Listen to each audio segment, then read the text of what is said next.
قال الناخب الوطني وليد الركراكي إن المنتخب المغربي سيكون له امتياز خوض نهائيات كأس إفريقيا للأمم كوت ديفوار 2023 كمرشح للظفر باللقب، مؤكدا أن أسود الأطلس يمتلكون كل المقومات لتقديم بطولة متميزة.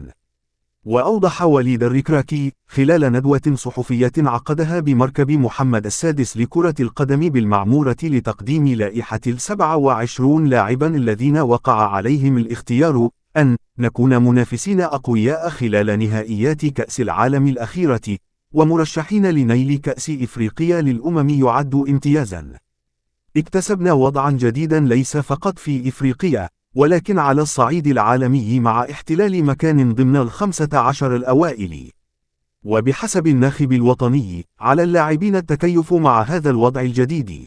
من المثير أن نكون ذلك الفريق مهاب الجانب، وهو وضع يجب أن نعتاد عليه لكون طموحنا هو أن نصبح بلدا يتموقع من بين المرشحين. وبالعودة إلى استدعاء لاعبين من المنتخب الأولمبي، أوضح وليد الركراكي أن وجودهم في القائمة النهائية شيء منطقي لأنه يسير في اتجاه تطور المنتخب الوطني.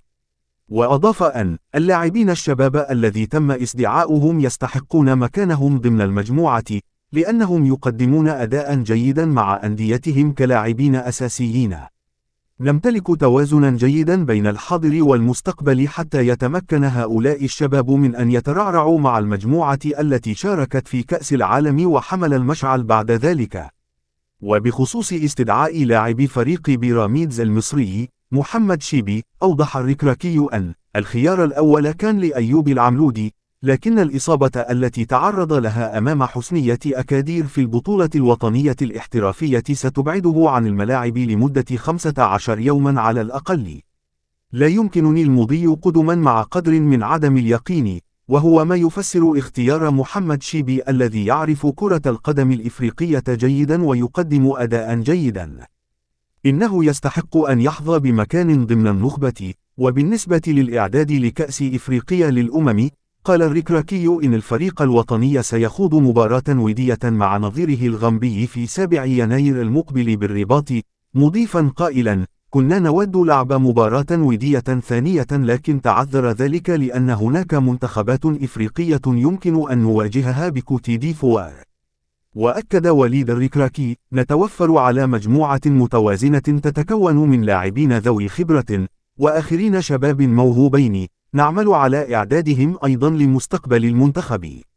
ويوجد المنتخب المغربي في المجموعة السادسة إلى جانب منتخبات الكونغو الديمقراطية وتنزانيا وزامبيا.